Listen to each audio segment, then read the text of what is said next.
Welcome back my YouTube channel Sagar education classes. आज हम जो है बीएससी फाइनल ईयर के जो है चैप्टर 2 का जो संबंध द्विचर संबंध, तुल्यता संबंध तथा समुच्चय विभाजन का जो पार्ट 1 हम द्विचर संबंध समझेंगे। इसके लिए जो है बेसिक फार्मूले जो कि इसमें बहुत ही इम्पोर्टेंट रहते हैं कि संबंध क्या होता है। तो हम पढ़ते आ रहे हैं गणित में संबंध के सबसे प्रचलित उदाहरण है यथा से बड़ा, छोटा और तुल्यता। यदि बड़ा है, छोटा है और बराबर है तो उसमें संबंध होता है। जैसे कि एग्जाम्पल के तौर पे ए एक समुच्चय दिया गया है 1 2 3 तथा बी एक समुच्चय दिया गया है 0 से 5। तो हमें इसमें जो है कि यदि से छोटा मतलब कि बी जो है बड़ा है और ए जो है छोटा है, तो हमें इसको देखने के लिए हमें एक समुच्चय का निर्माण करना पड़ेगा जो कि उसका रिलेशन दिखाएगा। तो रिलेशन को हम ए क्रॉस बी से दो समुच्चयों का जो रिलेशन का निर्धारण किया जाता है। तो ए क्रॉस बी करेंगे तो हम जानते हैं कि ए क्रॉस बी किस टाइप से किया जाता है।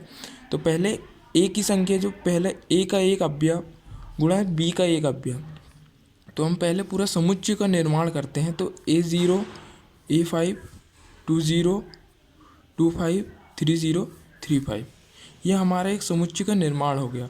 अब प्रश्न अनुसार हम देखते हैं कि उसमें क्या कथन दिया गया है। कथन ये दिया गया है कि छोटा मतलब बी की जो अंक रहेंगे, जो अवयव रहेंगे वो बड़े रहेंगे और ए के अवयव जो है छोटे। तो हम इसमें से छोटे अवयव शुरू में छांट लेते हैं और बड़े अवयव जिसमें पीछे साइड हो मतलब बी के अवयव हो। तो यहाँ पे 1 0 मतलब इस टाइप का अवयव नहीं दिख रहा है। ये एक बड़ा है, 0 छोटा है, मतलब कि ये तो नहीं आने वाला, क्योंकि हमें बड़ा जो है कि बड़ा अंक जो है पीछे रहना चाहिए। तो 1 और 5, 5 बड़ा है 1 छोटा, ये आ जाएगा। इसी प्रकार 2 5 भी आ जाएगा और 3 5 भी आ जाएगा। तो इस टाइप से हमें ये संबंध का निर्धारण हमने सीख लिया। अब द्विचर संबंध बोलो तो ये भी द्विचर संबंध ही है कि कोई भी जो संबंध है उसके दो अवयव एक सहचारी कहलाते हैं। तो या तो वो एक ही समुच्चय के होंगे या तो वो अलग अलग समुच्चय के होंगे, इसी प्रकार वह सहचारी होते हैं। तो हमें इस टाइप ही से जो है द्विचर संबंध बताया जाता है। तो इसमें ए क्रॉस बी भी उपसमुच्चय इसी प्रकार से होते हैं। ए क्रॉस बी तो ए जो है ए के अवयव ए में होंगे और बी के अवयव भी बी में होंगे। तो इसका एग्जाम्पल हम देखते हैं। तो 0 2 4 1 3 5 दो के समुच्चय दिए गए हैं। तो दिए समुच्चय में इनके मध्य द्विचर संबंध का कथन बड़ा है। मतलब कथन बड़ा है, इससे स्पष्ट होता है कि जो है बी जो है छोटा है और ए जो है बड़ा है। तो हमें फर्स्ट में बड़े वाले जो है ए के अवयव को लेना है और बी के अवयव को छोटे वाले अवयव को लेना है।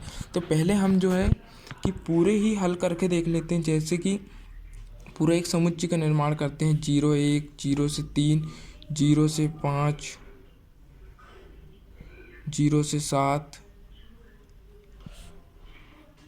2 से 1 2 से 3 इसी प्रकार 2 से 5 2 से 7 इसी प्रकार 4 से 1 4 3 4 5 और 4 7। यह हमारे एक समुच्चय का निर्माण हो गया। अब हमें इनमें से उसी संबंध को लेना है जो कि जो है फर्स्ट में बड़ी संख्या और लास्ट में छोटी। तो इसमें कोई बड़ी संख्या नहीं दिख रही फर्स्ट में, इसमें दिख रही एक बड़ी संख्या। तो 2 1 हमारा फर्स्ट समुच्चय के निर्माण के लिए सहायक होगा।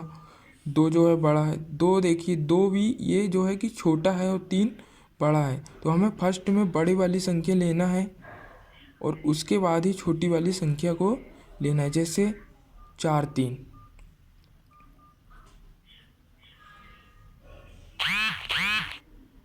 4 3 ये संख्या हो जाएगी। कथन बड़ा है, बड़ी वाली संख्या को पहले ले लेना है, उसके बाद छोटी वाली संख्या को लेना है। तो यहाँ पे बड़ी संख्या में 4 1 भी है,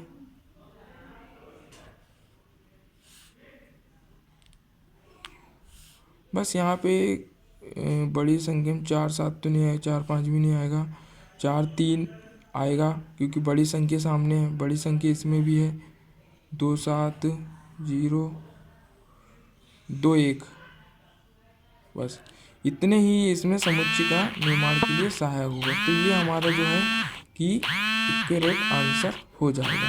इसी प्रकार यदि प्रांत ये होता है कि जो है सीमा का जब प्रारंभ होता है, जिस टाइप से यहाँ पे सीमा का प्रारंभ यहाँ से हुआ 0.00, तो ये सीमा का प्रारंभ मतलब ये हो गया हमारा प्रांत। और अब यदि परिसर की बात की जाए तो परिसर वहाँ होती है जिसको समाप्ति की ओर ले जाती सीमा, मतलब उसकी अंतिम सीमा जो कि कहाँ तक है 0 से 1 के बीच ही है, मतलब 1 इसकी अंतिम सीमा हो गई। तो इसी प्रकार 3, 1, 3, 5, 7 ये उसके परिसर हो जाएंगे। इसी प्रकार द्विचर संबंध का प्रतिलोम संबंध जो कि बाय एक्स है तो एक्स वाई जो कि आर से रिलेटिव होगा। इसी प्रकार इसका जो प्रतिलोम को है डोमेन बोले तो प्रांत का जो है कि प्रतिलोम जो है कि रेंज जो कि परिसर होता है, और जो है कि रेंज का जो प्रतिलोम होता है वो प्रांत होता है। परिसर का प्रतिलोम प्रांत और प्रांत का प्रतिलोम परिसर। इसी प्रकार तत्समक के लिए यदि एक्स वाई है तो तत्समक के लिए यदि हम एक उदाहरण देखें ए बी सी है तो तत्समक के लिए होना है कि ए बी जो है बी भी ए बन जाएगा और ए बी क्या बन जाएगा बी बन जाएगा बी के लिए। तो इस प्रकार से ये एक समुच्चय का निर्माण कर लेते हैं तत्समक संबंध के लिए। इसी प्रकार हम एक क्वेश्चन देखते हैं कि यदि ए 1 2 3 तथा बी 2 3 4 तो द्विचर संबंध ज्ञात करो जो कि से कम है। कम मतलब ये कम रहेगा और ये ज़्यादा रहेगा, मतलब ये बड़ा है ये छोटा। तो इसी प्रकार हम देखते हैं कि ए क्रॉस बी, पहले तो रिलेशन बनाना है आर बराबर ए क्रॉस बी।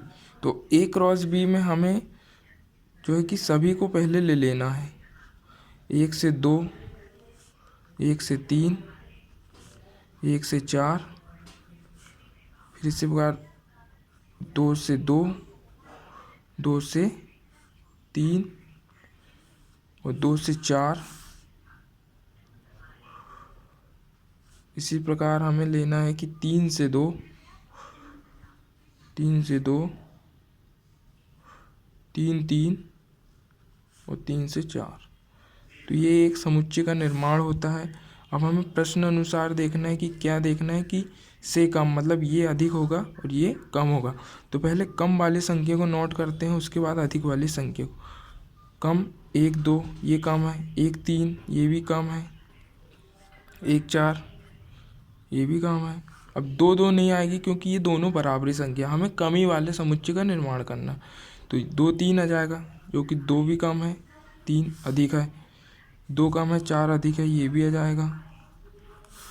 3 2 नहीं आएगा क्योंकि 3 बड़ी संख्या, हमें कम वाले का ही देखना है दोस्तों। तो ये 3 3 बराबर है, ये भी नहीं आएगा। और 3 4 जो कि ये भी 3 4 जो छोटा बड़ा ये आ जाएगी, ये संख्या आ जाएगी। तो इस प्रश्न अनुसार हमने जो है कि एक समुच्चय का निर्माण कर लिया जो कि बहुत इजीली आपको समझ में आ गया होगा। इसके बाद हम और रिलेशन के बारे में जानते हैं। प्राकृत संख्याओं के समुच्चय में n में संबंधों को समुच्चय निर्माण विधि से लिखिए। n जो है कि एक प्राकृत संख्या होती है, नेचुरल संख्या जो कि 1 से स्टार्ट होती है और अनंत तक जाती है। इसी प्रकार r1 जो है कि 1 1 1 2 8 3 2 7, मतलब इस टाइप का ये संबंध दिखा रहा। तो हमें दिख रहा है, हम जानते हैं कि प्रश्न में R1 में समुच्चय का संबंध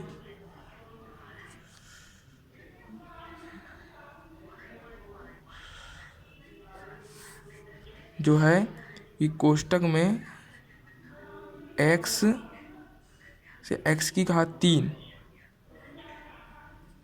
इस टाइप का रिलेशन दिख रहा है जो कि x रिलेटिव है r से। तो ये इसका आंसर हो जाएगा क्योंकि देखिए यहाँ पे x रहेगी कोई संख्या तो उसका घन यहाँ पे 1 हो रहा है, 2 का घन जो है 8 हो रहा है, 3 का घन 27 हो रहा है। तो ये इस टाइप का रिलेशन दिखाता है। तो प्रश्न 1 जो का आंसर ये हो जाएगा। उसी प्रकार 2 का आंसर कि R2 में हमें संबंध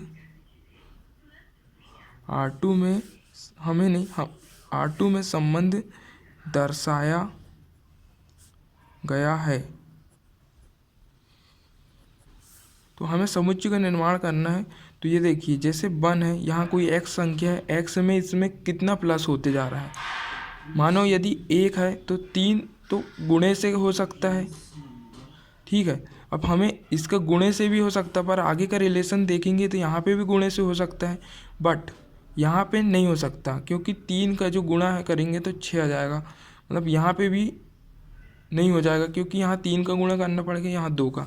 पर यहाँ पे हमें दिख रहा है कि जो R2 बराबर है, यहाँ पे x आने पर ये x+2 का निर्माण कर रहा है, जो कि समुच्चय में आगे तक अनंत प्रक्रिया हो सकती है। तो x रिलेटिव इसमें भी जो है कि r से रहेगा, रिलेशन है, और जो n यहाँ पे जो है प्राकृत संख्या के रूप में रहेगी।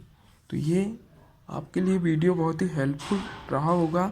तो इसमें हमने फर्स्ट टॉपिक के बारे में बहुत ही इजीली डिस्कस कर लिए। यदि आपको वीडियो पसंद आता है तो आप आगे शेयर, लाइक और सब्सक्राइब करें दोस्तों, क्योंकि जो है कि मैं आपको इजीली समझा रहा हूँ और बस आपसे मैं लाइक और सब्सक्राइब की ही गुंजाइश कर रहा हूँ। इसलिए आप लाइक और सब्सक्राइब करें, शेयर करें, और ज़्यादा से ज़्यादा किसी भी बात में प्रॉब्लम है तो कमेंट करें। थैंक यू दोस्तों।